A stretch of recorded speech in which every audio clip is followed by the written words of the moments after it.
अवधूत चिंतन श्री गुरुदेव दत्त, श्री गुरुदेव दत्त, श्री गुरुदेव दत्त। ओम शिव आदि शिव महाशिव सदा शिव शंकराय नमः। ओम शिव आदि शिव महाशिव सदा शिव शंकराय नमः। ओम शिव आदि शिव महाशिव सदा शिव शंकराय नमः। अवधूत चिंतन श्री गुरुदेव दत्त, श्री गुरुदेव दत्त, श्री गुरुदेव दत्त। एक सखा और बेटी के साथ कल रात को सत्संग हुआ। सत्संग का सार यही था, जब कोई भी परम आत्मा परमात्मा के मार्ग पे चल पड़ता है, पर कल्याण के लिए जब निकल पड़ता है, तब उसके जीवन में रुकावटें तो आती ही है।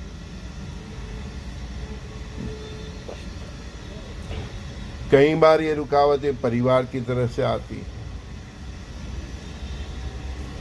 एक आपको एग्जाम्पल देता हूं।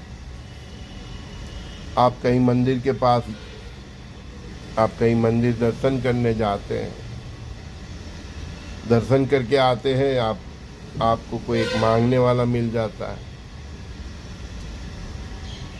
आप उसको 10 रुपए की नोट देना निकालने अपना पर्स खोलते हैं।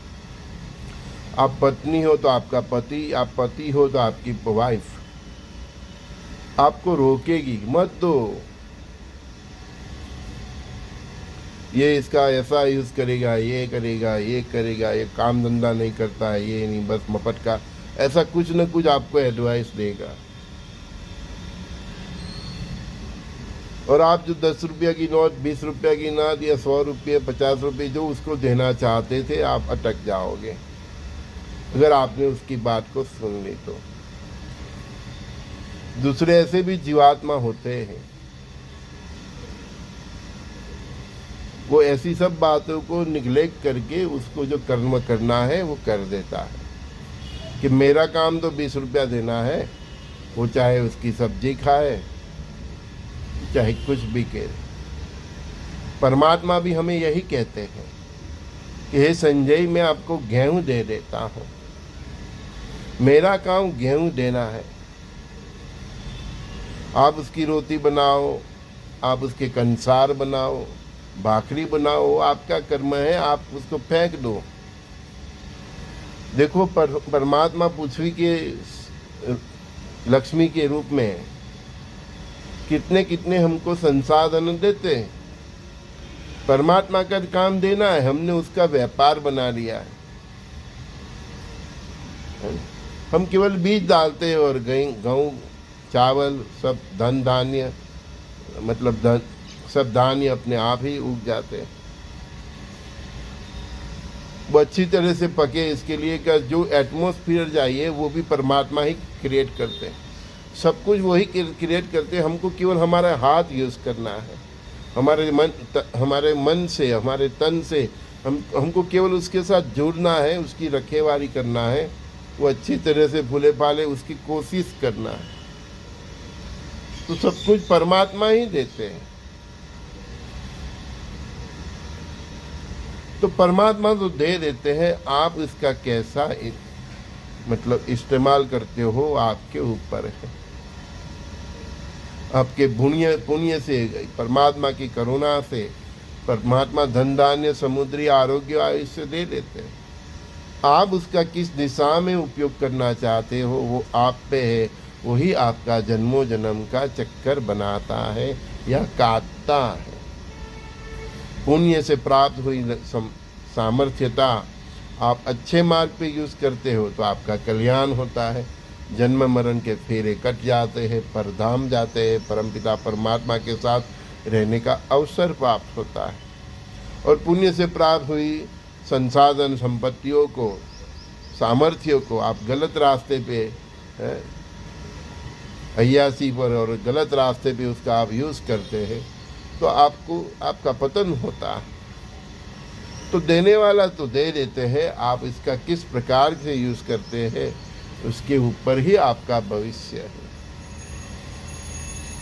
आप आध्यात्मिक मार्ग पे है,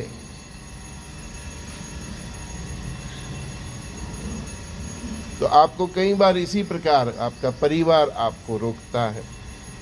ये बड़ा भगत हो गया, पूरा दिन माला लेके बैठ रहता है, पैसा कमाना चाहिए, ये करना चाहिए, वो करना चाहिए, जबकि आप अच्छी तरह से अपने हिसाब से अपने घर बार चलाते हैं, फिर भी आपके पीछे पड़ जाते हैं। जवानी है, मौज शौक करना चाहिए, ये करना चाहिए। कई बार दोस्त लोग भी आ जाते हैं। अब जब आप परिवार से मुक्त होकर कहीं दूर दूसरी जगह चले जाते हैं जहां आपको कोई आपका परिवार न हो, ऐसी जगह पे आप चले जाते हैं तो वहां कंचन और कामिनी आ जाती है।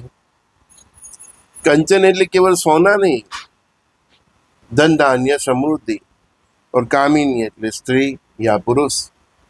तो वो आपके पीछे पड़ जाते हैं। अब उससे पीछे छुड़ाओगे तभी आप जीव हो, तो आप शिव प्राप्त करोगे। तपस्या कोई जब आप तपस्या करते हो, परिवार को भी छोड़ के दूर एकांत में बैठ जाते हो, सब कुछ छोड़ के, तो फिर आपको ये कंचन और कामिनी आपकी परीक्षा करते हैं। तो परमात्मा की जो माया है वो पहले आपके परिवार के रूप में, फिर आपके दोस्तों के रूप में आपको रोकने की कोशिश करते हैं। जब आप परिवार और दोस्तों से दूर हो जाते हैं, कोई दूर चले जाते हैं, तो वहाँ फिर एकांत में आपको कंचन और कामिनी और सिद्धियाँ परेशान करती है। कई बार सिद्धियाँ भी मनुष्य का पतन का कारण बनती है, जो हमने देखा, कंस का देखा, रावण का देखा, तो सिद्धियाँ भी पतन का कारण बनती है। तो इनसे जो पर हो जाता है वही परब्रह्म परमात्मा को प्राप्त कर सकता है, वही ये संसार सागर तर जाता है, वही सदा सदा के लिए शिव के धाम जाता है, वैकुंठ जाता है। तो आप जब भी कोई अच्छा कर्म करने जाओ, जब करना चाहो या अच्छा कर्म करना चाहो, कोई नेकी का काम करना चाहो, कोई चैरिटी करना चाहो, कोई अस्पताल बनाना चाहो, कोई आश्रम बनाना चाहो, कुछ भी आप ऐसा बड़ा करे, कोई पाठशाला बनाना चाहो, कोई गुरुकुल बनाना चाहो, तो पहले उसका विरोध करेंगे तो आपका परिवार ही करेगा। माया उनको प्रेरित करेगी। तो परिवार से पहले उसका आपको वो कर्म, क्योंकि वो ऐसा कर्म है जो आपको जन्मों जन्म, आप चाहे आपके कितने भी जन्म हो, आपको उसका पुण्य मिलता ही रहेगा। समझो किसी ने अस्पताल की स्थापना की, अच्छी तरह से मुफ्त मेडिकल की स्थापना की है, फ्री एजुकेशन की स्थापना की, फ्री मेडिसिन की स्थापना की, तो वो इंसान जब तक जिएगा तभी उसको पुण्य मिलेगा, ऐसा नहीं। जब तक ये ब्रह्मांड रहेगा और वो जीव जहाँ भी होगा तो उसका ये कर्म ऐसा है, जब तक वो अस्पताल चलता रहेगा, जब तक वो स्कूल चलता रहेगा, जब तक वो आश्रम चलता रहेगा, जब तक वो चैरिटी के कर्म चलते रहेंगे, तब तक वो इंसान, ये भव तो नहीं, उसके कोई भी भव हो, कोई भी जगह पे उसका जन्म हो, उसका पुण्य उसको बैकअप करता ही रहेगा, करता ही रहेगा। इसीलिए कई संत अवधूत होते हैं ना, तो ऐसे ही बड़ी बड़ी स्थापना करके जाते हैं, है ना, फ्री एजुकेशन, फ्री मेडिकल का। वो उनका डे छोड़ने के बाद भी उनके साथ उनका बैकअप रहता है, वो पुण्य उनके अकाउंट में ऐड होता रहता है, क्योंकि वो ऐसे कर्म कर गए हैं कि जो उनको भवो भव उसको उसका बैकअप मिलता ही रहता है। तो आप ऐसे उच्च कर्म के लिए जब निकल पड़ते हो तो पहले उसका विरोध करेगा तो आपका परिवार करेगा, आपके दोस्त करेंगे, आपके साथ जो है वही आपको वो कर्म करने से लिए रोकेंगे, क्योंकि ये माया का खेल ही ऐसा होता है।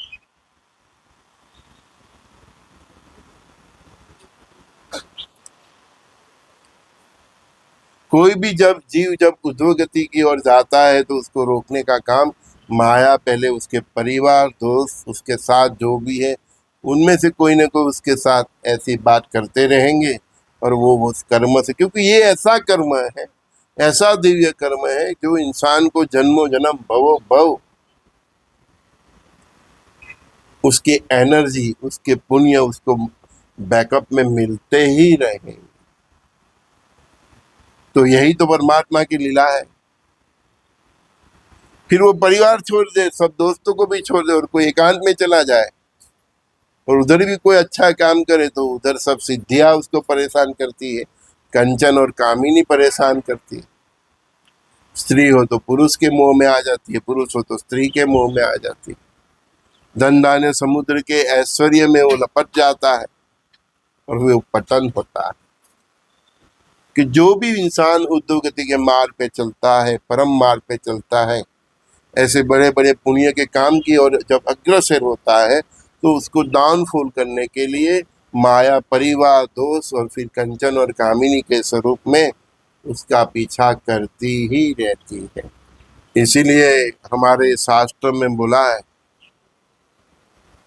कि जब भी अच्छे कर्म करो तो राइट हैंड से करो, तो लेफ्ट हैंड को भी मालूम नहीं पड़ना चाहिए। इसीलिए कहा है। क्यों कहा है? क्योंकि ये सब जो माया है और माया के जो ये पैरामीटर्स है, परिवार दोस्त आपके इर्द गिर्द के लोग, ये फिर कंचन कामिनी धन कामिनी समुद्र का ऐश्वर्य,